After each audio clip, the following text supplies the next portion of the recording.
Hello, everybody, and thank you for joining us back here at Hemostemix's channel. We're, of course, sitting here with Thomas. We want to dive into some recent updates and some general dialogues with you guys. But first off, Thomas, how are you doing? Excellent, Michael. How are you? I'm doing pretty well myself. So kicking off, tell us about some recent updates, Thomas.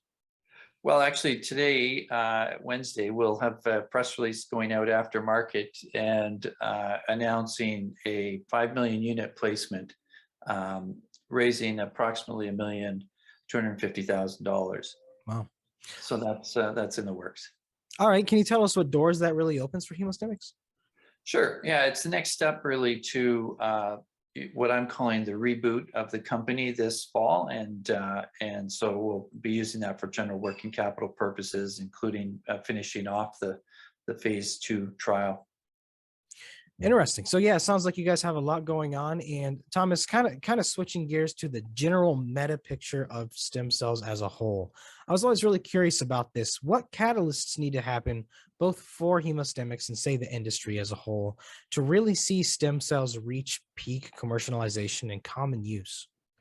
So I think you'll see it happen in the autologous space first, Michael. Again, stem cells coming from the patient's own body, as compared to allogeneic stem cells coming from a donor. In the allogeneic space, what they're trying to do is create a shelf product that they can use as a therapeutic for anybody that meets the therapeutic requirement.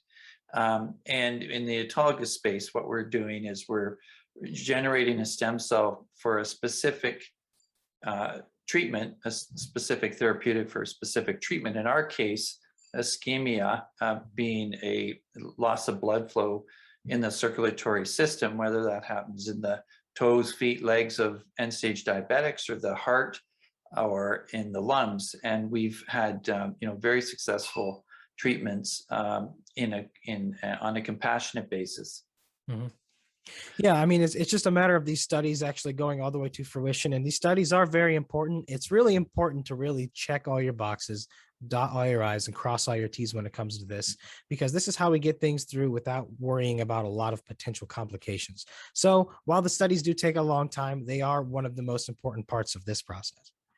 No, indeed. And so, to get through commercialization, it's typically an animal study, phase 2 trial, phase 3 trial, to achieve a commercialization.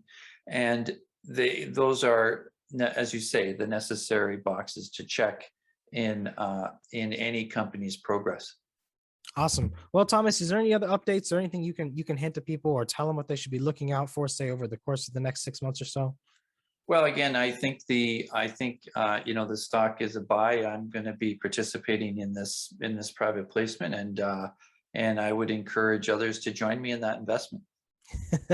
Wonderful, Thomas. Well, I agree. Hemostemix is definitely a hot buy right now. But for now, everybody, thank you for watching. If you have any questions about the stock or the company or the technology or anything at all, let us know. We'll happily dive into it. But everybody, stay tuned. Thomas, thank you for joining us here today. Thanks very much, Michael.